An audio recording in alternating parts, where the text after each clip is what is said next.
Okay, greeting viewers. My name is Mtenge Spumuzo, and today we also want to introduce you to one of our PhD student that is coming from Ghana, Dr. Neequaye. How are you, Neequaye? I'm very fine, sir. I'm also good. So, how do you feel about having this huge achievement of getting a PhD? Thank you very much for the question. I am very glad I made it. I'm glad because for a moment, a PhD was a thought, but it was difficult getting it started because I'm a family woman.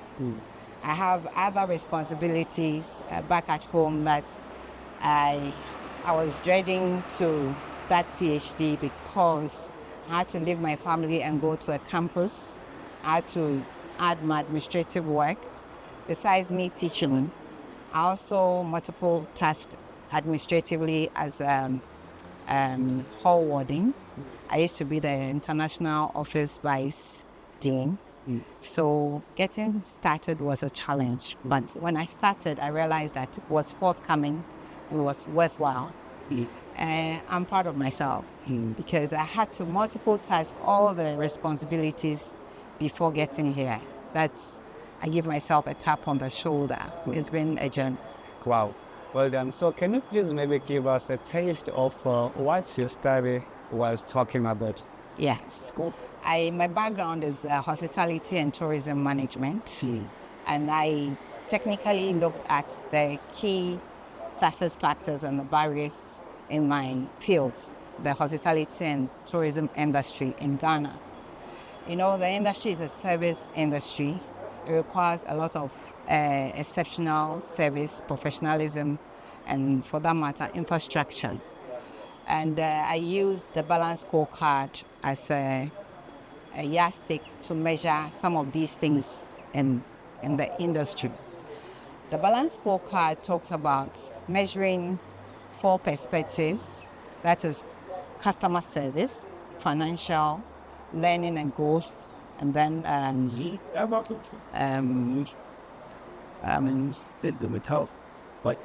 4 perspective. Traditionally, when you want to assess your business, we use financial perspective to, look at the ratios, the profit margins, and say we are doing well. But according to the balanced scorecard as proposed by Kaplan and Norton, you have to look at these 4 perspectives. And if all of them is like a quadrant, if all of them are doing well, it means that as a business or as a hospitality operator, you're doing well. Don't just use the finances to say, I'm gaining so much profit. I'm doing so well in terms of money, so I'm doing well. So we looked at that using 2 regions in my country. That is Central and Western region. We sampled a couple of hospitality facilities. We interviewed, we administered questionnaire, and it came out very good to again ensure that the literature we gathered matched with the findings. We realized that there are indeed barriers in the industry, but again there are key success factors that the industry operators mentioned to be driving their businesses for them. For example, customer service, human relationship, and also training and development for their workers.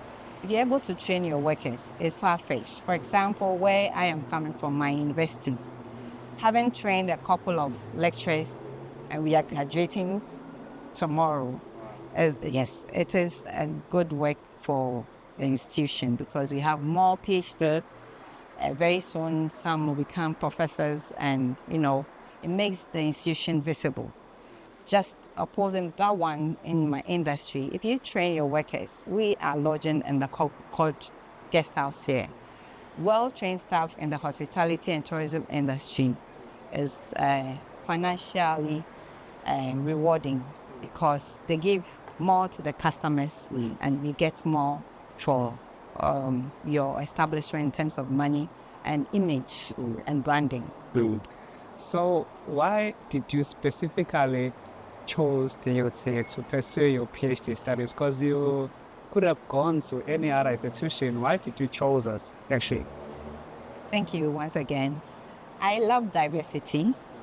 My background as a hospitality person, I did my first degree in one university, that is GIMPA in Ghana. I did my second degree with University of Cape Coast. I did other professional courses, and for the PhD, I didn't want to do it in Ghana. I wanted to go beyond my boundaries. I chose DUT because they have a rigorous research system.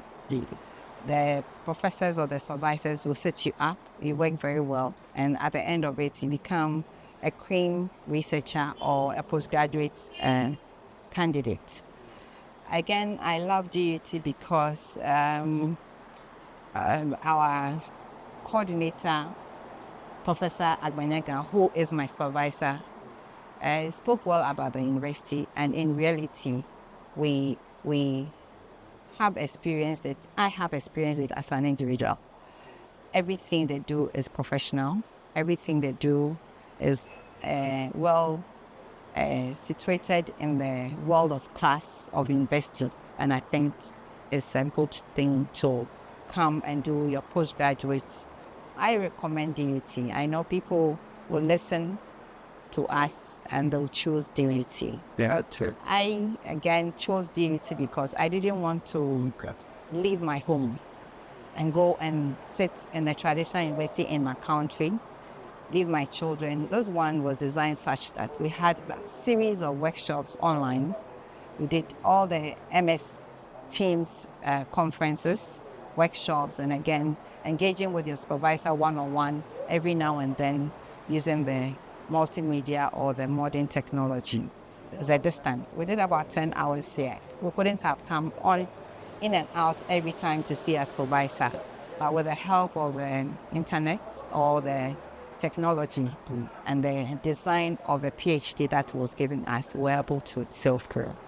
And I'm happy. Last question, as a woman, how would you advise some other women, especially in Ghana, that are in the same position, having to support their families and also pursue their studies? So how would you advise them to also choose DUT just like as you did? Yeah. Thank you once again. I will advise every woman who is dreaming to become a PhD holder in Ghana to opt for DUT because it's quite flexible. Though it is time-bound, if you are able to determine to make the 3-year to 4-year, so you don't pay fees, it's a package. No. We couldn't have paid all those monies maybe, but because it's an MOU between our institution and DUT, you are compelled to finish early so that we avoid paying school fees. So every woman can do this. If I have been able to do it, every woman, career woman like me, mother of 2 and caring for other nieces and nephews. I have offices I man, a lecturer and a church leader and all of that. If you are determined to do it, you will be able to do it. Well, thank you very much for your time and congratulations on achieving the best. I'm grateful. Thank you.